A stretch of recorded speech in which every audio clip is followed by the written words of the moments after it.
സുപ്രധാനമായ ഒരു അന്തർദേശീയ വാർത്തയാണ്. അഫ്ഗാനിസ്ഥാൻ തലസ്ഥാനമായ കാബൂളിൽ സ്ഫോടനമുണ്ടായിരിക്കുന്നു. സ്ഫോടനത്തിൽ താലിബാൻ അഭയാർത്ഥി കാര്യമന്ത്രി കൊല്ലപ്പെട്ടു. മന്ത്രിയുടെ 3 അംഗരക്ഷകരും കൊല്ലപ്പെട്ടിരിക്കുന്നു.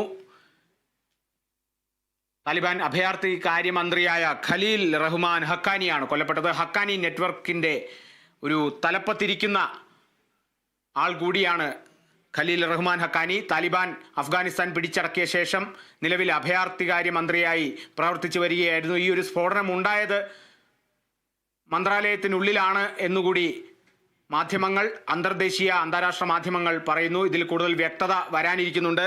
അദ്ദേഹത്തിൻ്റെ തന്നെ 3 അംഗരക്ഷകരും കൊല്ലപ്പെട്ടിരിക്കുന്നു. ഖലീൽ ഹക്കാനിയുടെ അനന്തരവനായിട്ടുള്ള അനസ് ഹക്കാനിയാണ് ഈ ഒരു വിവരം പുറത്തറിയിച്ചത്. എന്തായാലും ഒരു സ്ഫോടനത്തിൽ താലിബാൻ അഭയാർത്ഥി കാര്യമന്ത്രി കൊല്ലപ്പെട്ടിരിക്കുന്നു. മന്ത്രിയുടെ 3 അംഗരക്ഷകരും കൊല്ലപ്പെട്ടിരിക്കുകയാണ്. അവിടെ അഭയാർത്ഥിയായി വന്ന ഒരാൾ പൊട്ടിത്തെറിക്കുകയായിരുന്നു എന്നുള്ളതെല്ലാമാണ് ചില വൃത്തങ്ങൾ സൂചിപ്പിക്കുന്നത്. ഇക്കാര്യത്തിലും വ്യക്തത വരാനുണ്ട്. എന്തായാലും വലിയൊരു സ്ഫോടനം തന്നെ എന്ന് പറയേണ്ടിയിരിക്കുന്നു. താലിബാന് നേരെ ഒരാക്രമണം ഉണ്ടായിരിക്കുന്നു. ഏത് ഭാഗത്തു നിന്നുമാണ്, അല്ലെങ്കിൽ ആരാണ് ഈ ഒരു ആക്രമണത്തിന് പിന്നിൽ എന്നുള്ളതൊന്നും ഇതുവരെ വ്യക്തമായിട്ടില്ല. എന്തായാലും അതിൽ കൂടുതൽ വ്യക്തത വരേണ്ടിയിരിക്കുന്നു. അഫ്ഗാനിസ്ഥാൻ തലസ്ഥാനമായ കാബൂളിലെ മന്ത്രാലയത്തിനുള്ളിലാണ് സ്ഫോടനം നടന്നിരിക്കുന്നത്.